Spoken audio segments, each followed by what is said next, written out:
Welcome, ladies and gentlemen, to Vedius's ridiculously in-depth, knowledgeable, veteran-approved VOD reviews. I'm going to be looking today at the best of 5 series between G2 and Fnatic, and we're going to be covering all 5 games. Now, for those watching the VODs, unfortunately, you will be missing out on some extremely intense and high-quality Twitch chat banter and questions. Recent questions have included, "Hey Vedius, who cut your hair?" and "Hey Vedius, how long are your legs?" So if you want to be involved in those kind of questions and discussions, you can just come on down every Monday, normally at 6 p.m. CEST, but today we're a lot earlier because we've got a lot of games to cover. So, without further ado, let us jump straight into the draft. So, Fnatic. They decide to ban Yasuo and Qiyana. You're going to see these bans for the rest of the series. So I'm just going to say it now. Really strong champions for G2. No one should ever give these champions away to them until Qiyana is nerfed or Yasuo stops becoming a champion. So they're going to be perma-banned. What Andrew and I thought was quite interesting was that the Rakan ban priority.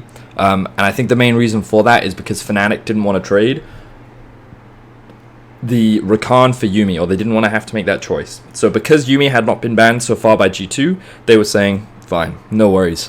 We'll take away the Rakan, and that will allow us to first pick the Yuumi. So of course G2, they had a plan coming into game 1. They wanted to allow the Yuumi open because they expected the Yuumi Garen, so they choose not to ban it. Instead, they ban away the Aatrox, very directed towards Bwipo. We know that Aatrox is a champion that even if you fall behind, can still be very relevant and powerful in teamfights, so why bother giving it to him? The Gragas, apparently it was like a really contested pick in this series. It feels like I didn't realize how high priority it actually was, but it had huge impact throughout this series. It was actually a very strong pick. So G2 with good prep there, showcasing that they didn't want to allow the Gragas through. Also, I think that it just pairs up very nicely with AD Twisted Fate because it's a lot of additional AP power that complements the a lot of comps very well. And again, if the priority for Fnatic is to get themselves the Twisted Fate, then I think it synergizes in very nicely in that comp. So that's good.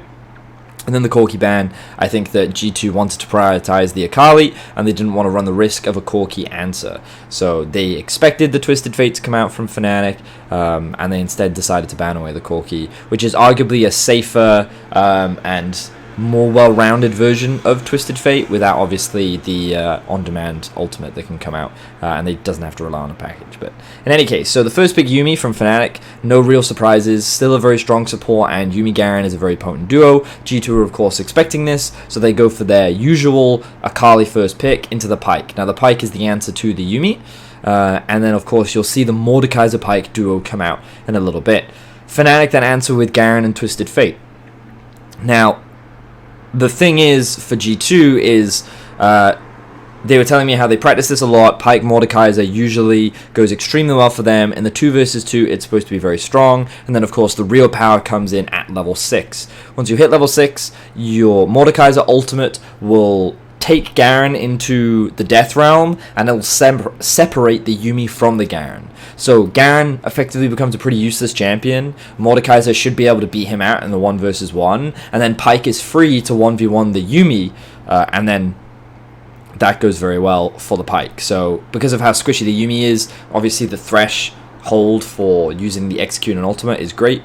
So that's the principle, and that's the idea behind it, because Garen as a champion is still Garen and pretty useless, but Garen Yuumi is a very powerful combo when together. So if you separate the combo and find ways to separate it, then you can just have a Garen and a Yuumi, which in isolation are not very good.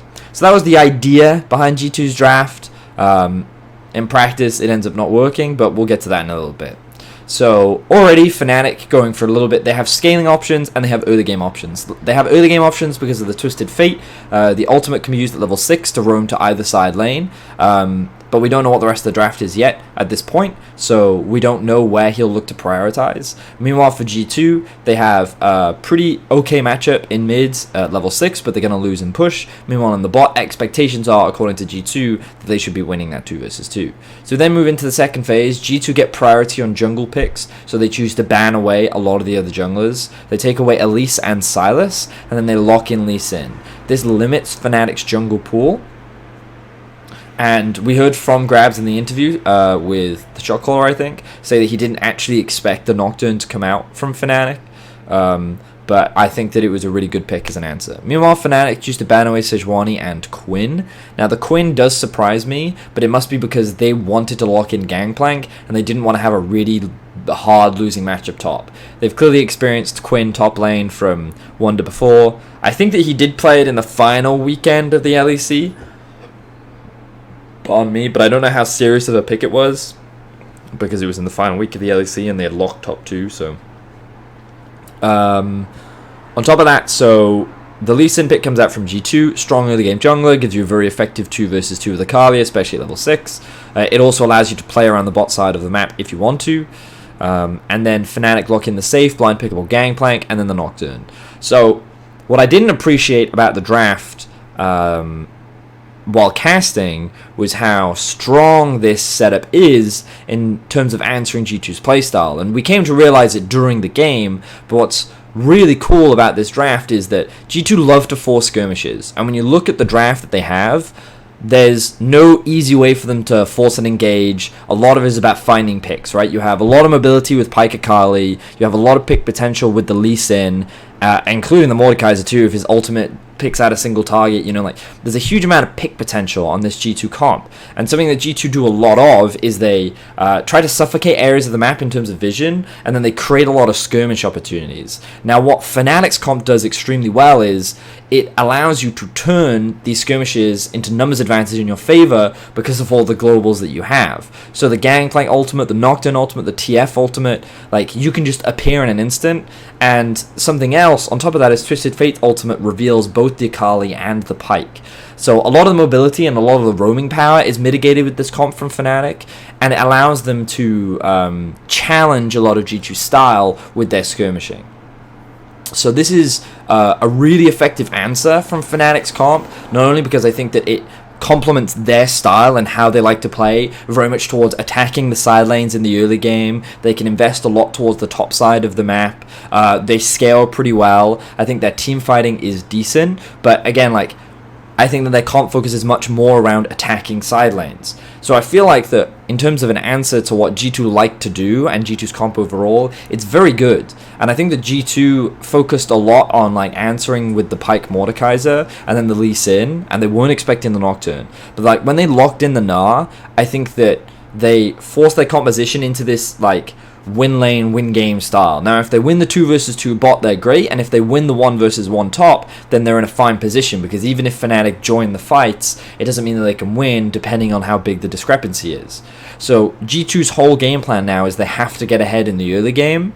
They have to rely on the winning matchups that they have in mid and top. And Akali can't really roam as effectively because, of course, you're against a Twisted Fate. So Twisted Fate almost always will have the ability to roam first. So I think G2's comp is actually really difficult to execute in this draft. And I think the Fnatic have a really good answer for it. And all they need to do is basically just make plays at level 6. The moment they hit level 6, they need to force fights. And I think this puts a lot of pressure on G2 to actually do something in the early game. So those are my thoughts on the draft. Does anyone have any questions regarding specifically the draft? Was there an explanation for the Corki ban? I came too late. The Corki ban is mainly because G2 assume that once they lock in Akali, Fnatic will default go to the Corki rather than the Twisted Fate.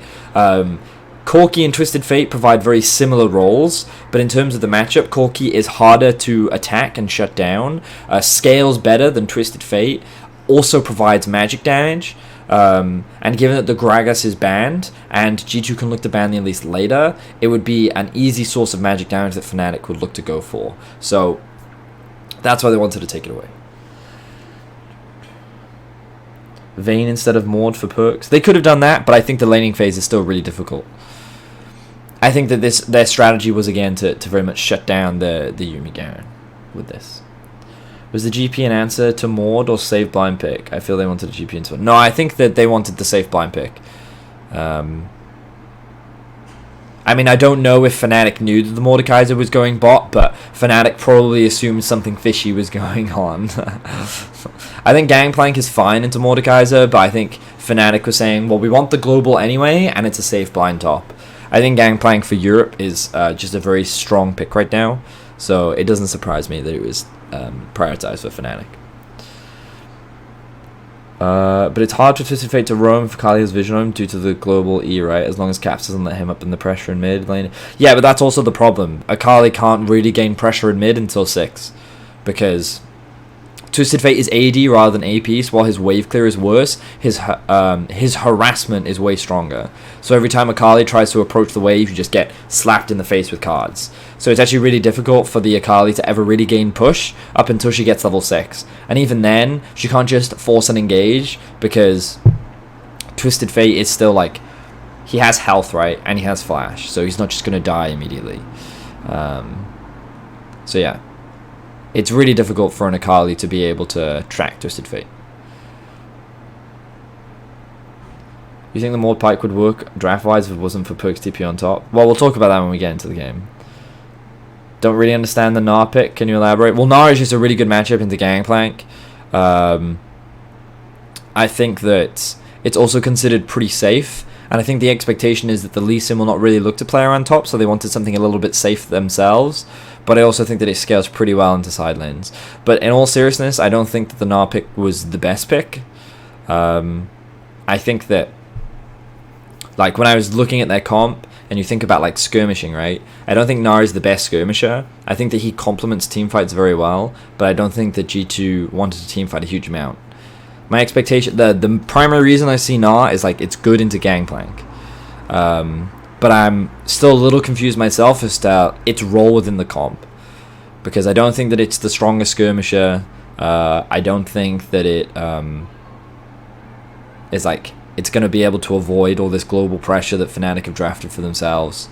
I think that it was meant to be something safe that Wunder could play. Maybe he's looking at this draft and saying, okay, they're going to try and camp top lane. So if I pick anything more like aggressive or scaling, then I'm just going to get shut down. At least on Gnar, I can play relatively safe because I have my hop, I have my slow with my Q. So like I can be safe. And it's really hard to dive a Gnar if he's mega Gnar as well.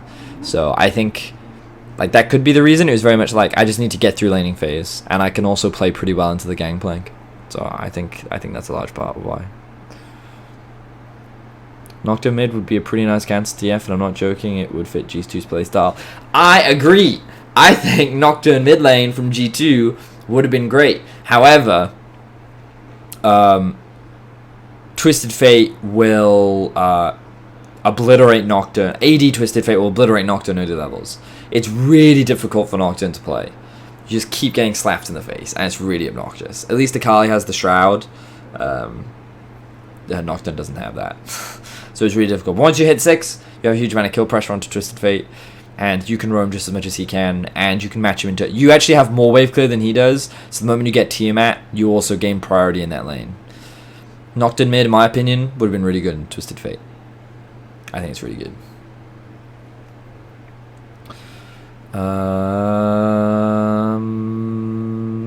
Why did G2 pick Mord so early? As the answer to Garen.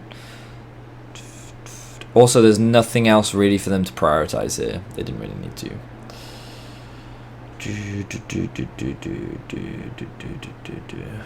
So with how the draft went, do you think G2 should have flexed the cards to top lane and counterpick mid instead of top? Either with a Rise to get wave clear roams or... maybe. But again, if we backtrack to Wunder's thought process in this matchup, he sees all these globals and thinks he's going to get camped. Which means that even if he picks Akali, he's still going to get camped. And as much mobility as you have, you get spotted out in your Shroud because of Twisted Fate ultimate. And the combined damage of Gangplank, Nocturne, and Twisted Fate, Akali would just die. So I also think the G2 is fine playing the Akali into Twisted Fate matchup. They've done it multiple times. And it does have the potential to follow the Twisted Fate if you have vision on them with the E. And I also think that Akali outscales Twisted Fate on side. So I don't think there's anything wrong with playing the Akali mid. They could have potentially swapped to top for a counter pick, gone for something a little bit more skirmish heavy, but I don't think it's a problem necessarily. Why not Jace top instead of Gnar? Mainly because, again, safety. I think Gnar is safer as a top laner than Jace is, but could have been a possibility. Anyway, that's enough questions in terms of the draft. Let's actually watch the game now. Okay. So last week someone asked me, can we have game sounds really quietly? But I was the one casting, so I don't really want to listen to myself. But we can add some very light game sounds in the background if you want. If it gets too annoying, I'll keep an eye on the chat and we can stop them. So again, want to remind people, in terms of the early game, I think it's really important for G2 to actually get ahead in terms of their matchups. They do have a winning 1v1 topside, and they, according to them, have a winning 2 versus 2 bot. So it's really important that they find advantages in these lanes, because their comp actually relies a lot on skirmishing. They don't have the strongest team fight because they don't have a reliable engage, or nor do they have a huge amount of crowd control. Which means that if they want to skirmish and if they want to be able to win fights, then they need to be ahead, because Fnatic with their globals will be able to match the numbers every time G2 try to force a pick or a skirmish. So in order for G2 to come out ahead in those fights, they need to be ahead in terms of gold and itemization levels and whatnot. Whereas Fnatic don't have to do a huge amount. I think that they scale pretty well, especially given that they have Garen Yuumi. Their dive is exceptionally strong. The ability to just run at G2 is very, very potent, and they don't have a huge amount of disengage tools or really crowd control to stop them. And once they hit 6, it's very easy for them to make plays. So I think that just draft-wise, Fnatic's comp is easier to execute and has all the advantages. And it's on G2 to somehow find early game leads. But we can see that right now, Jankos is starting on blue, Brox is starting on red, which indicates that they're both going to be heading towards top side of the map. So this means that Wunder may be looking to push so that he can get a bounce back, and Jankos wants to be in a position to cover, whereas Broxah wants to try and punish Wunder as he's looking for an early push. So let's see what happens in the early game. Now obviously I do have a slight advantage given that I did cast the game, but I'll try and remove that thought as we watch the two teams play. So blue buff start.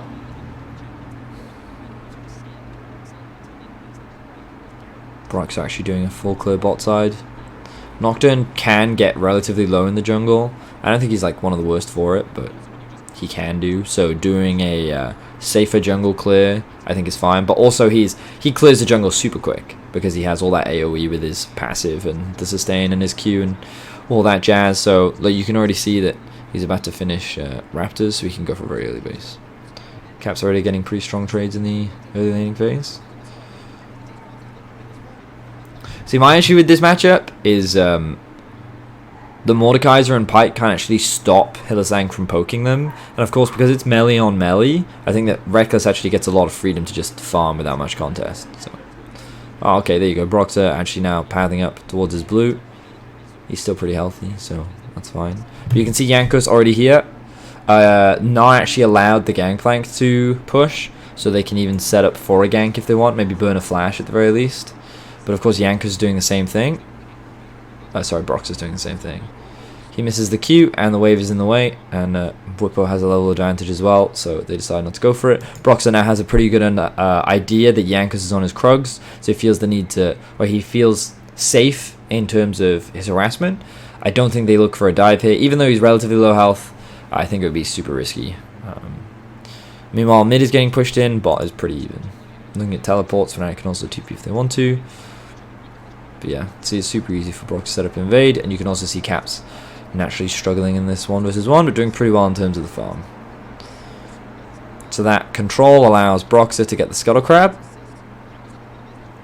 Akali going to be using TP very early on. Nemesis going to back himself and look to TP as well. Bot lane now has a bit of a push. This top wave will now look to start bouncing back. So Broxah could look for a gank, but he doesn't really need to. In the time being, he can just continue clearing while Jankos takes bot scuttle.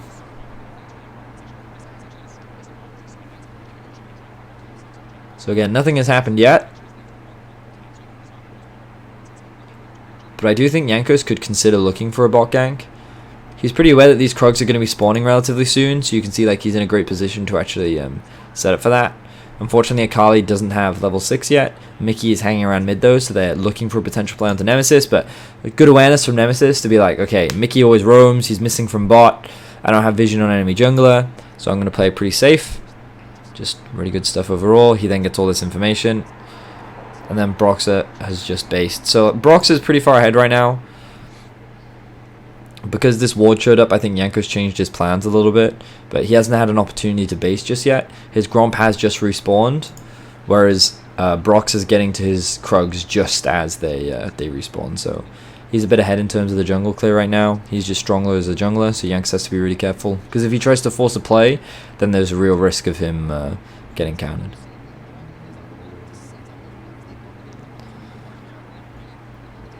Wunder now gaining pressure in the 1v1 up top lane. You can see the bot lane's still very even. Cap's actually ahead in farm. I think a large part of that was because the wave was in a bit of an awkward spot and Nemesis had to play defensively. I'm clearly doing something very clever right now. Oh, we were talking about potential roams and how even though Caps has Prior right now, you can move through your bot side. That's part of why these control wards were set up. To give Nemesis a easy path. Or to spot out any potential roams. So Broxah now comes top.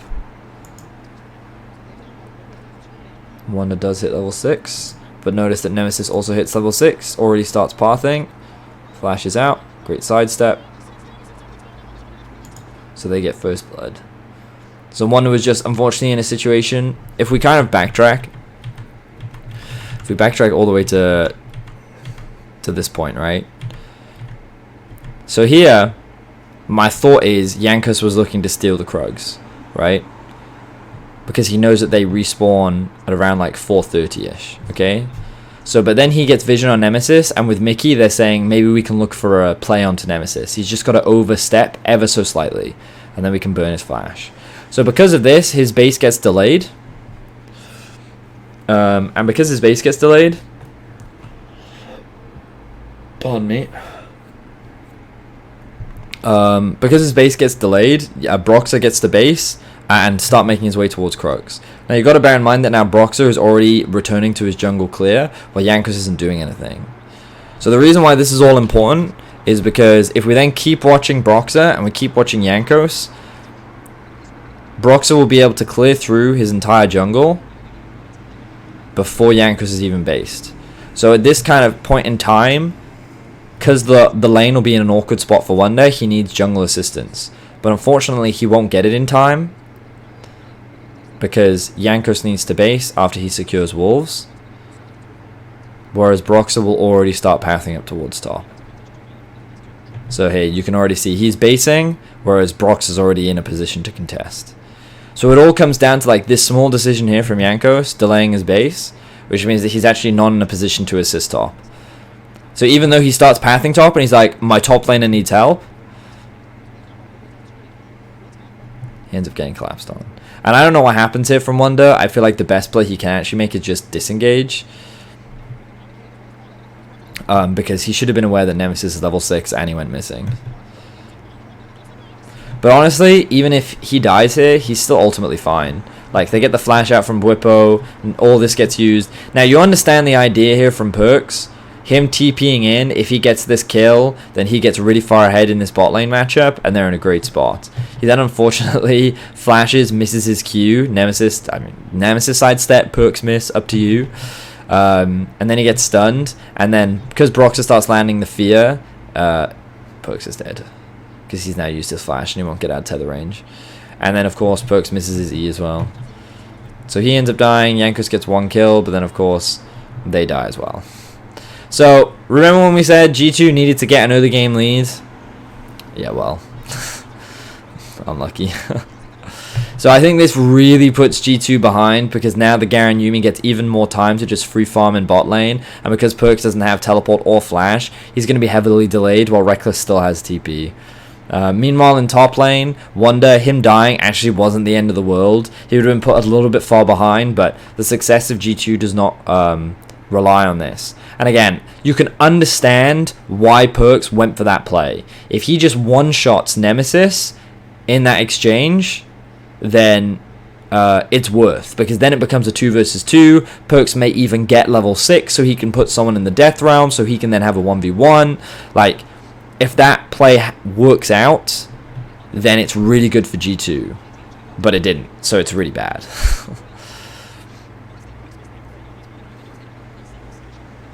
So now Fnatic sits with a 2,000 gold lead. Oh yeah, and then a pause happens.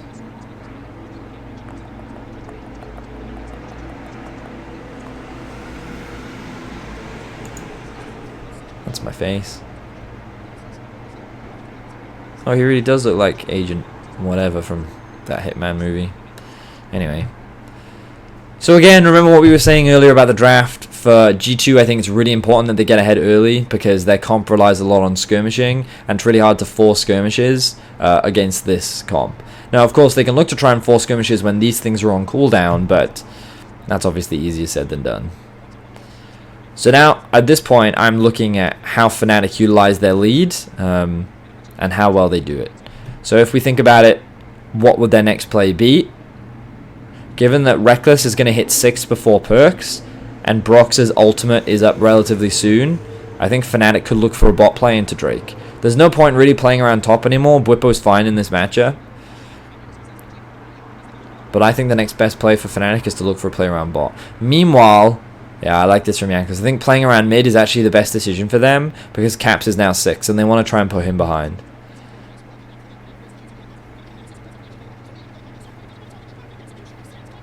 This was really unfortunate.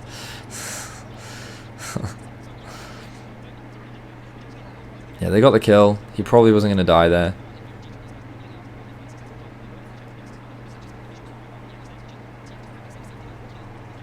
So I like this answer from G2. But like, what I think is really important to note here is G2 fell to an early deficit. But they don't just then give up and stop making plays. They realize, okay, what can we now do? Well, we can't really attack bot lane. Our Pyke isn't level 6 yet, and Perkz doesn't have flash. So it's dangerous to try and gank a Yuumi Garen bot lane, especially given that they're going to be 6 soon. We could look for a play up top side, but the easiest play is actually to just play around the Akali, because she's level 6, she has all her items, Nemesis only just came back to lane. Let's try and get Caps ahead. So I like the fact that G2 immediately come back out onto the map and then try to make a play. This is good. Now, what I think happens is, look, he starts kicking him just as Caps does that. Uses his E. So it's just really unfortunate. If Caps flashes over that wall, you could at the very least force the flash out from him, but... Oh, Brox actually goes top lane. Damn. Okay, fair enough. So we don't see the setup because of the replay. But Broxer, it looks like that he goes straight from base to top. His ultimate is off cooldown. I thought they would look for a play bot, but given the positioning of Wunder, he just goes straight to top lane. That's cool. So they then try to go for an all-in bot. They don't find the kill. If Mickey was level 6, they probably would have pulled it off. But unfortunately, Mickey, I don't really know what he was doing in lane when that whole top shenanigans stuff was going on, but he wasn't getting any farm, so he doesn't have the execute, so Rekkles walks away with his life. So that all-in opportunity that they had was actually really close, but they missed it. So again, this like puts them further behind. Oh, and then the double phage thing happened, right? I remember the pause now.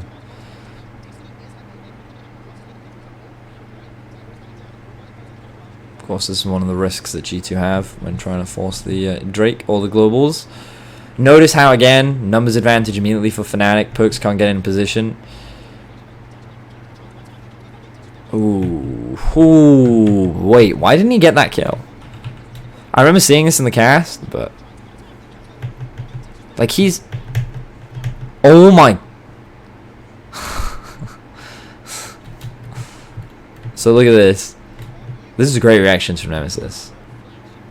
So he's running Corrupting Pot, and he has that mastery. I think it's Time Warp Tonic, right? But basically, when you proc it, it gives you half of the health immediately, and then over the next 10 seconds, it gives you the remaining amount, or something like that. But the point is that you proc the health, your healing thing, and it gives you health immediately. So Nemesis should have died here. And Mickey sees him, flashes over, and then look, the 62 health. That was just enough to put him over the boundary, which means that Mickey doesn't find that kill. And the Q doesn't have enough damage to find it either. That was just so... I mean, like, that was good for Nemesis, but really unlucky for Mickey. I mean, props to him.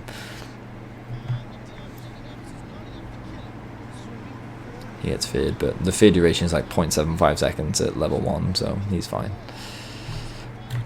There you go.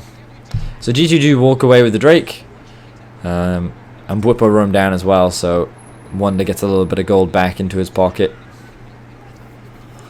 So notice how originally Fnatic was at a 2k gold advantage, but now G2 has managed to claw it back by 2k. And this is something that I think is really important to acknowledge about not just G2, but about both these teams. Even if they fall to a deficit, they don't wait for that perfect moment, they create moments. And I think from an international standpoint, that's a really important skill to have. Because oftentimes when people fall at a deficit, they'll like wait for the next objective to spawn, or they'll wait for someone to be out of position. They'll basically wait for an opportunity where they can maybe come back. Whereas both these teams force situations that allow them opportunities to come back into the game. And G2 has already been able to claw back a 2,000 gold deficit to 1,000 because Jankos immediately comes back onto the map and forces a play mid. And then they go for Drake, even though Twisted Fate has ultimate, and they're able to get out because they rely on the mobility of their champions, and they nearly find a kill off the back of it. And if Mickey had found that kill, it would have been really huge for the Pyke, and it could have set them up nicely for the 2v2 in bot lane as well. So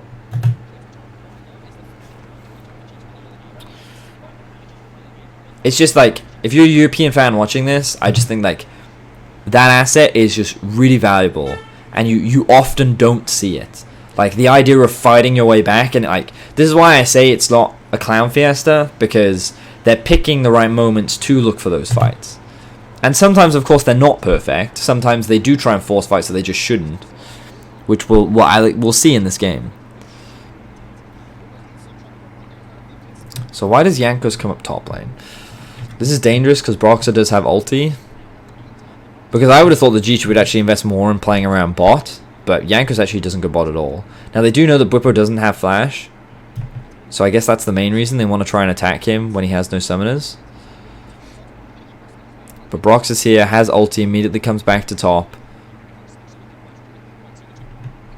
Maybe they expected a gank too. Maybe he's just here for the counter gank.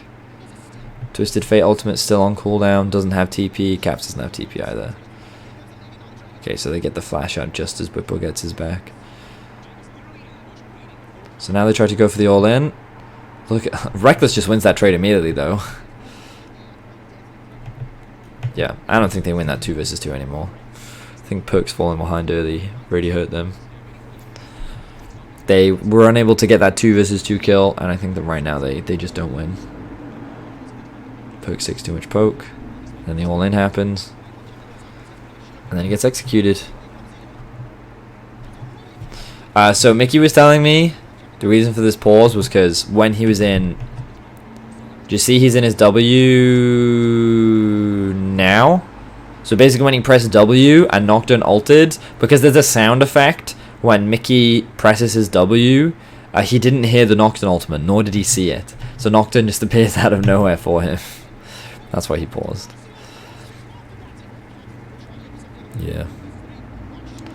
So he told me afterwards, like, it wouldn't have made a difference, but he does think that it's a problem and he wanted to report it. So he did. I can't remember what the resolution was. But, like, this is why Game 1 felt so long, even though it was only, like, 25 minutes. It's like, again, great utilization of the ultimate from Broxah. Good punish onto bot, but I honestly don't think it was needed. I think that Fnatic's bot lane was going to win that 2v2 anyway. Wait, does Caps and Jankos try to roam down? Looks like they did, but they were too slow. Nemesis didn't have ulti, so...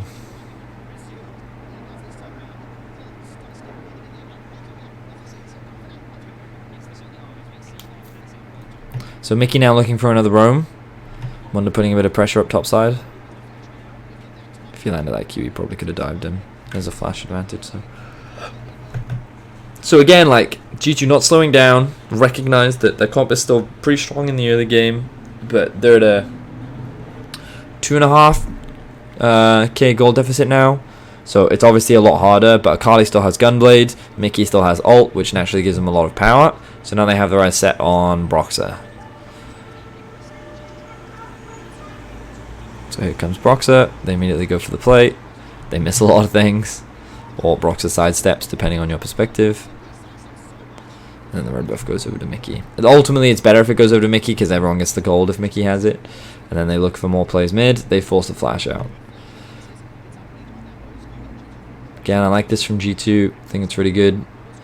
They try and play around the windows where cooldowns are unavailable. Just like also good awareness of where Broxah is and how they can punish. Nemesis choosing not to use his ultimate to assist. Honestly, he wouldn't have been able to do much even if he did.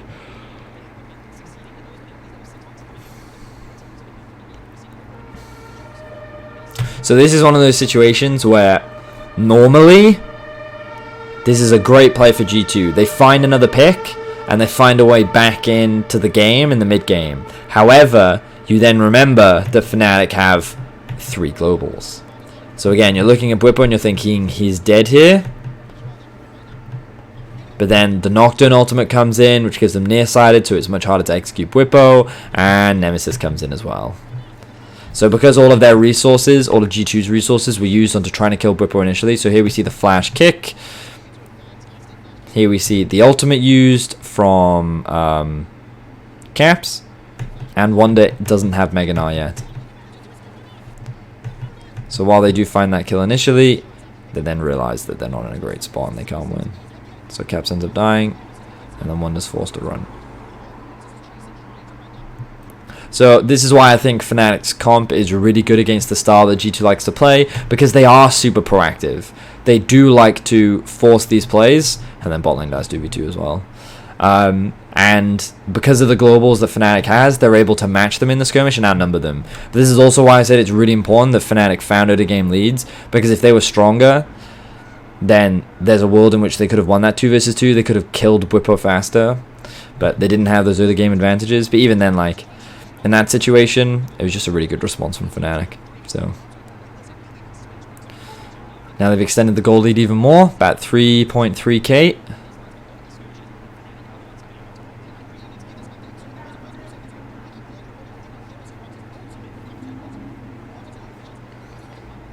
So now let's think about what G2's options are. We're only 15 minutes into the game. They've been losing a bunch of skirmishes. They're losing 2 versus 2 bot. Who's their best way back in? Probably Caps. Now Nemesis doesn't have flash. Caps doesn't have ulti yet. But if I was G2, I'd be looking to try and attack one of these side laners in Bwipo or Nemesis.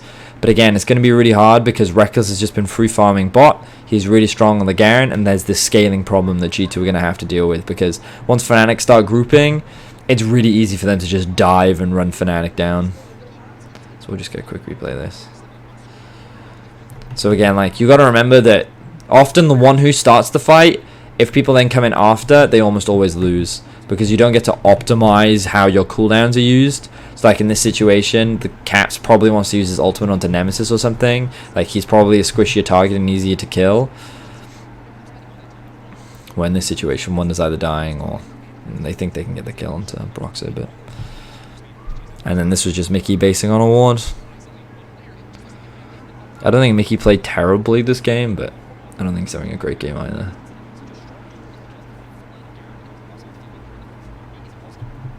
So now what does Fnatic want to do? So it's... Wow, I'm actually impressed that G2 just goes straight for this Herald, because, again, it's super dangerous. Like, look, the ultis are already up, but Fnatic can trade it for Drake at very least. But G2 actually get first tower.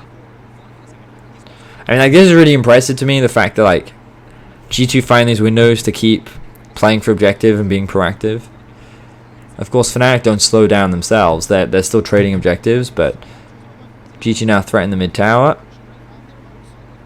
Nemesis is forced to stay mid. This is where the team fight. So in this situation, I just automatically give the edge to Fnatic. Their ability to just run at G2 and dive them is really strong.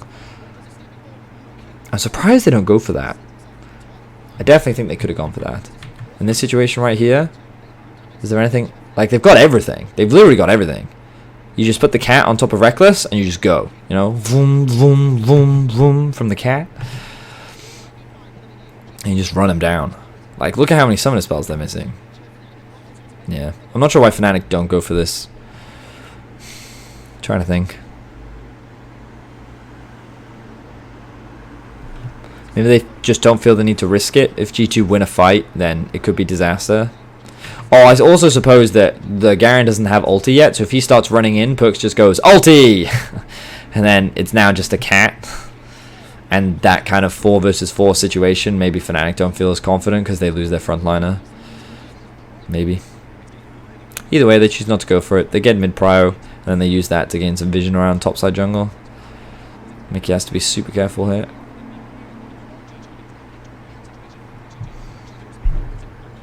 And look for a pick onto Caps. Aren't quite able to find it.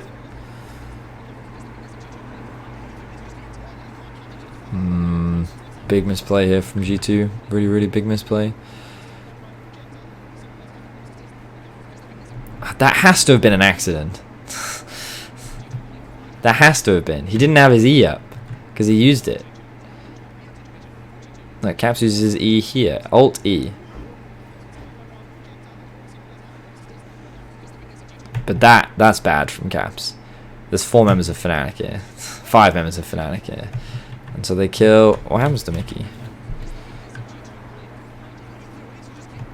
So he can't see anything. And then he gets stunned and killed. And while Caps is able to escape for now, he still ends up dying.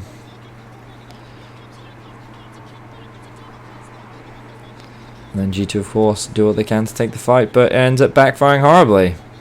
And Wonder doesn't have flash, so he can't use his ultimate to turn that around. So Fnatic end up trading 1 for 3 because Perkz is top lane. He doesn't have teleport. So Mickey and Caps kind of ran it down a little bit there. So at this point, I'm like, the game's over. There's nothing that G2 can really do to come back. But you can see how strong that actual just dive is. Like, Rekkles was tanking the tower for ages and just didn't take any damage.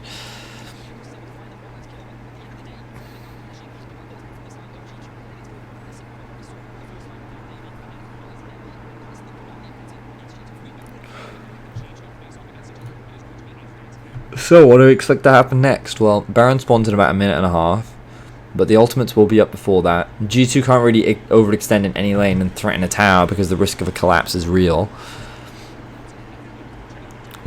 At this point, you're kind of like, well, maybe Fnatic will make a mistake.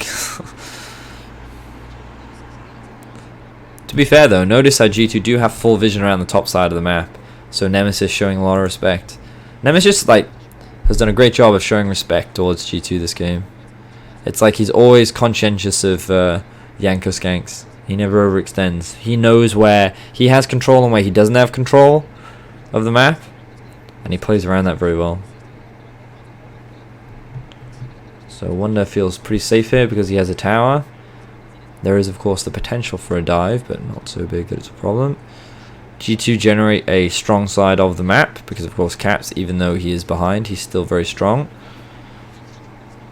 But because he doesn't have mid-prio, he can't continue the push because the rest of Fnatic can look to collapse. So he goes back to base, buys something, I would assume.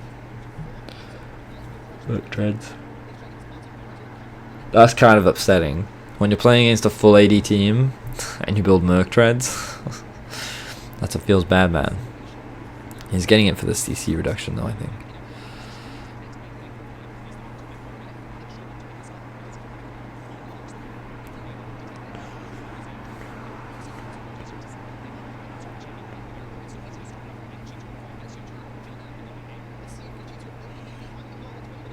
So Fnatic now setting up around Baron. They really want to take top tower because then it makes it easier to get into the enemy jungle to set up vision. So this is where G2 maybe look for a pick. Yeah, okay, that kick wasn't great.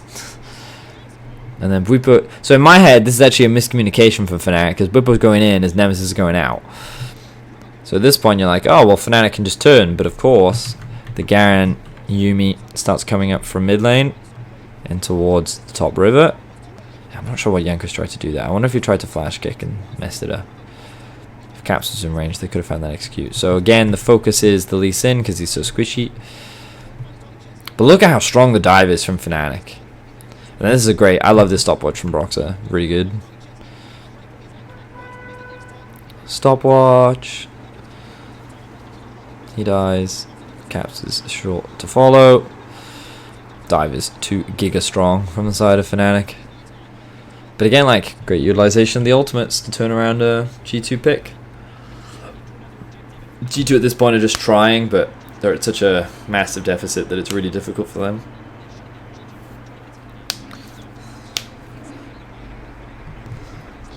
I think so much of this game came down to that like top TP from the Mordekaiser, and the fact that Fnatic found 3 kills so early on, I think really hurt them. Perkz ultimately did not have a great Mordekaiser game. This is one of those drafts that in theory works really well. Unfortunately in practice it didn't go the way that they planned. Now Caps is dying. Yep, he dies. He doesn't have any mobility left. And Fnatic just keeping up the pressure. Good stuff from Fnatic. Another execution. Pick after pick after pick. And that's G2. They're just getting kind of caught with their pants down. They're very limited in terms of their options. And Fnatic can literally just keep diving. Oh, great spell shield from Broxah. Nocturne doesn't have many mechanics, but spell shielding, the important skill shots, is... Look at this, look at this, look at this. And watch Broxah. Spell shield, bang! I taught him that one. 100%, that was all me.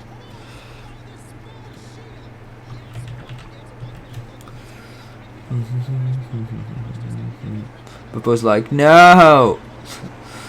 And then team avenges him. At this point, G2's like, we can get something back, maybe. And then Caps is like, never mind. TP comes in once again. And at this point, it's literally just desperation from G2. They're like, maybe Fnatic has overstayed. Maybe we can find kills. But regen from Garen Yuumi. The CC combo, I suppose, of Garen and Twisted Fate single target lockdown means that finding these outplays is very difficult for G2. And Fnatic are just snowballing the goal lead. At this point, the game's pretty much over. They need Fnatic to hard throw at this point.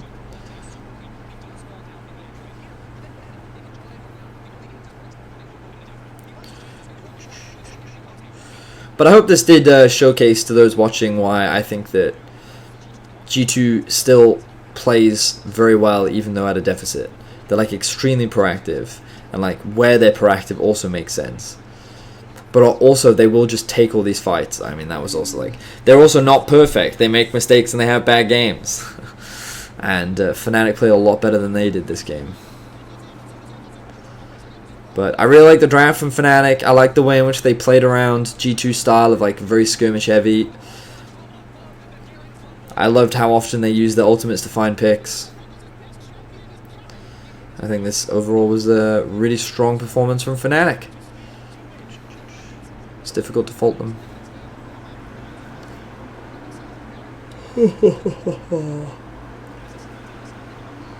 Yeah, they reset after this. It's smart to reset. I was saying in the cast, I think at this point, they don't want to run the risk of going for Baron. But to be honest, because of their regeneration, I think they could have gone for Baron. The smarter, safer play is just a base, but they could have. I don't think G2 is anywhere near strong enough to contest them. I'm impressed that G2 have somehow stayed even in levels, for the most part. Except for Hylissang. This beast of a cat. 21 stacks on the Medjais. Uh-oh, you overstepped, like, tiny bit, and now you're dead.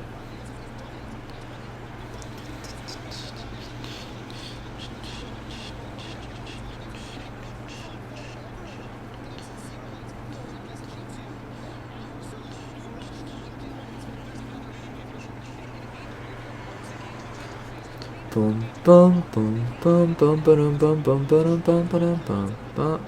Spin, spin, spin, spin, spin. See, Garen by himself, useless champ. So there you go, game 1. Overall, great play from Fnatic. I like what they drafted, thought it was good.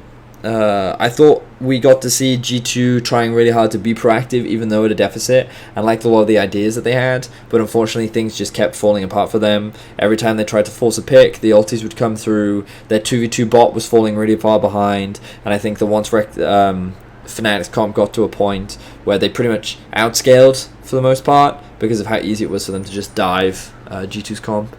So, great first game from Fnatic. It showcased that I don't think it's easy enough to sit there and say that you can just draft early game and match G2, because as long as you get an advantage, you can win. I think it's really important that you stay proactive and you just keep pushing and you are willing to match G2 and how often they tried to fight you. And I think Fnatic did a great job of that.